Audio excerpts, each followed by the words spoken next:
Bonjour et Boker Tov. Nous allons étudier aujourd'hui le Chamishi, cinquième montée de Parashat Vayeler dans le cadre du Bet HaMidrash Hillel, Bet HaMidrash fondé à la mémoire du Rav Hillel Pevzner Zichrono Livracha. Notre étude commence aujourd'hui au Perek Lamed Aleph, 31e chapitre du livre de Devarim, Pasuk Yud Dalet, verset 14. Akadosh Baruch Hu s'adresse à Moshe et lui dit, Vayomer Hashem el Moshe, Pasuk Yud Dalet, Vayomer Hashem el Moshe, Hashem dit à Moshe, Hen, voici, Karevu Yamecha Lamut, sont arrivés tes jours à la mort, c'est-à-dire que est arrivé le moment où tu dois quitter ce monde. Kera et Yehoshua, appelle Yehoshua, Ve'itiatsevu, et tenez-vous debout, vous deux ensemble, Be'oel Moed, dans la tente d'assignation. Véritablement, Yehoshua va être à l'entrée extérieure et Moshe Rabbeinu à l'intérieur. Vahatzavenu, et je vais, alors ici ce n'est pas du mot tsav, lui donner une ordonnance, lui donner un ordre, mais ça veut dire que je vais l'encourager. Je vais l'encourager pour qu'il se renforce. Et donc, Vayelech Moshe, Moshe est parti du Machane Israël où il était pour dire au revoir à chacun. Ve Yehoshua et Yehoshua avec lui. Vaitiatsevu be'oel moed, ils se sont tenus au Ohel Moed, à l'extérieur du Ohel Moed. Rachid expliquait Va'atzavenu. Ici, Va'atzavenu, ça ne veut pas dire je vais lui donner un ordre, mais ça veut dire Hazarezenu, c'est-à-dire je vais l'encourager. Ce qui va déjà, ce qui va lui être dit, Chazak ve'emat, sois fort et sois quelqu'un de courageux. Donc, ils se tiennent, et tout d'un coup, Pasuk Tedva, Vayera, est apparu Hachem Dieu Baoel dans le Ohel, dans la tente, Be Amud Anan, dans une colonne de nuée, Vayahamod, et elle s'est tenue, Amud et Anan, la colonne de nuée, Al Petach Ohel, à la porte du Ohel. Au début, ils étaient tous les deux à l'extérieur, et la Shrina se dévoile, et là la Shrina s'adresse à Moshe Rabbeinu et elle lui dit, Pasuk Tetzain, Vayomer Hashem el Moshe, Hashem dit à Moshe, Inecha shochev im avotecha, voici que tu vas aller t'allonger avec tes pères. C'est une manière où la Torah veut dire qu'il va quitter ce monde, et on s'aperçoit que lorsque la Torah parle du départ de ce monde des tzadikim ou des gens extraordinaires, elle n'emploie pas des mots bruts pour désigner la mort, mais elle emploie souvent des expressions qui sont honorables, comme ici, tu vas aller t'allonger avec tes pères. Vekam ha'am hazeh, et se lèvera ce peuple-là, Vezana, et il va s'écarter, Achare Elohe Nechar, après les dieux étrangers à Aretz de la terre. Asher uba shama bekirbo, terre où il va parmi eux, va azavani, et il va m'abandonner, vefer et beriti, et il va casser, il va dénaturer l'alliance, asher karati ito, que j'ai fait avec lui. Nechara aretz, Rachid expliquait, c'est goye à aretz, ce sont les peuples de la terre. Ils ne sont pas étrangers dans leur terre, ils sont les habitants de la terre, mais ils sont étrangers pour nous. Et donc finalement, vous allez casser, du moins, Akadosh Baruch Hu prévient Moshe Rabbeinu que les Bnei Israël vont casser l'alliance. Et donc, Akadosh Baruch Hu dit, Pasuk Yud Zayin, Vechara api, et ma colère va s'enflammer, beau, sur lui, Bayom Haou, ce jour-là, va azaftim, et je vais les abandonner. Le Sforno dit qu'il va les abandonner aux mains des nations pour que les nations soient plus fortes que nous. Veistarti fanai mehem, et je vais cacher ma face de eux, c'est-à-dire que je vais faire comme si je ne les voyais pas pour ne pas aussi les voir souffrir.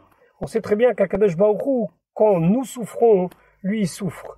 Et pour ne pas souffrir avec nous, même si c'est lui qui a désigné cela, alors il cache sa face, il préfère ne pas voir.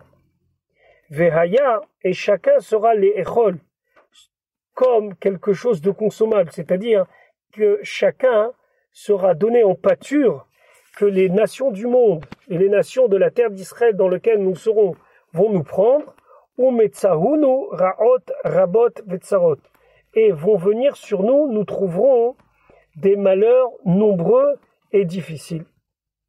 Vehamar, et là le peuple, il dira Bayomaou ce jour-là, Allo, voici, Al ki en Elohai bekirvi, c'est parce qu'il n'y a plus mon Dieu parmi moi, c'est-à-dire qu'ils vont comprendre que leurs fautes ont entraîné le fait que je m'écarte de eux, et donc ils prendront conscience, Metsaouni araotaele, m'ont trouvé, m'ont atteint tous ces malheurs-là. Donc c'est une prise de conscience qui va venir automatiquement ce jour-là. Rashi veistarti fanai kemo she'eni roe betzaratam, comme si je ne vois pas leur malheur. Parce que pour Akadosh Baruch Hu, on sait par exemple que Akadosh Baruch Hu, il s'est présenté à Moshe Rabbeinu dans un buisson. Et Rashi dit pourquoi dans un buisson? Pour bien montrer que lorsque les bénis Israël s'ouvrent, ils sont dans un buisson, dans un arbre de ronces, dans un arbre d'épines, alors Dieu aussi il est avec nous. Imo anochi betzara. Donc ce fait de s'écarter, de ne pas voir, c'est pour aussi ne pas souffrir en même temps que nous, malgré que Akadosh Baruch Hu veut ça pour nous faire prendre conscience. Pasuk Yutret. Et là Hachem il dit, puisque les bénis Israël vont prendre conscience, mais pas encore suffisamment, Ve'anochi haster astir panai bayomahu, et moi je vais cacher doublement ma face ce jour-là, c'est-à-dire que jusqu'à là, je m'étais caché d'eux et j'avais laissé le mal les atteindre, mais maintenant, astir, c'est-à-dire que je vais me cacher doublement, m'éloigner doublement pour ne pas immédiatement les libérer. Pourquoi? Al-kol hara asher asa, pour tout le mal que le peuple a fait, ki fana el Elohim hacherim, puisqu'il s'est tourné vers d'autres divinités. Le Sforno d'expliquer ici que Akadosh Baruch Hu, dans un premier temps, va se cacher. Il va cacher sa face. Les bénis Israël vont être atteints de toutes sortes de malheurs. Ils vont avoir des périodes très difficiles.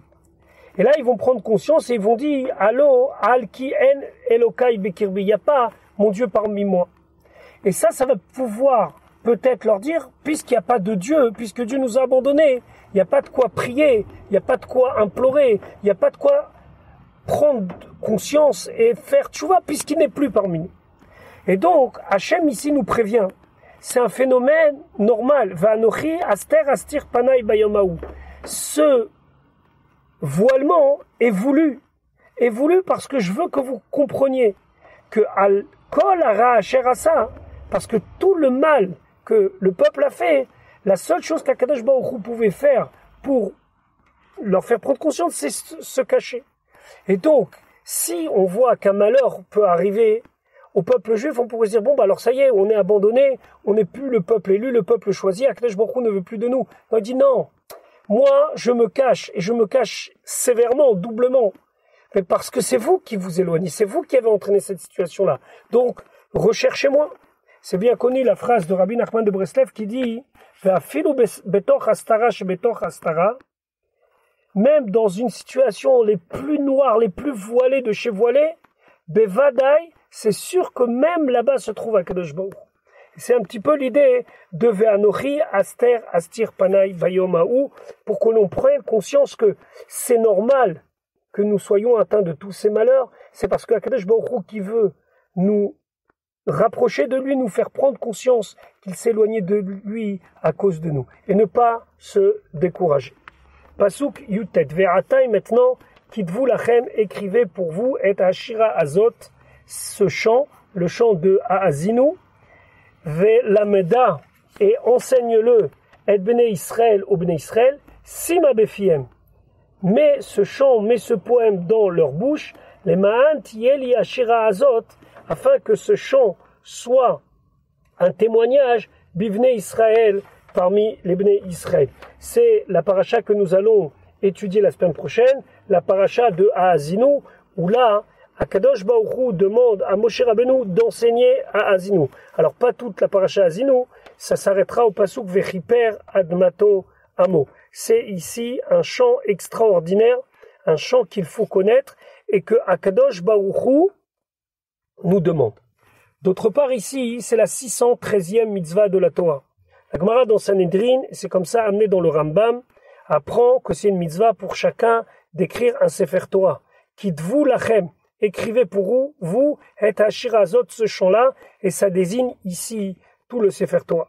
Mitzvah tassé al kol ish ve ish mi Israël, l'irtov Sefer Torah. Leatzmo, le Rambam nous dit, c'est une mitzvah que chacun écrive son propre Sefer Torah. Chez Neymar, comme c'est marqué, ve'ata kitvu lachem et Hashira, écrivez cette Shira. Comment accomplir une telle chose? Si Dieu nous donne le mérite d'écrire un Sefer Torah, très bien, mais en participant à l'écriture d'un Sefer Torah, même en ayant une lettre dans un Sefer Torah, c'est comme si on a écrit le Sefer Torah. Pourquoi? Parce que sans cette lettre-là, le Sefer Torah ne serait pas valable, ne serait pas correct, et donc le fait qu'on ait une lettre dans ce Sefer Torah, c'est quelque part que nous avons tout le Sefer Torah, mais advaille que nous puissions chacun écrire son propre Sefer Torah.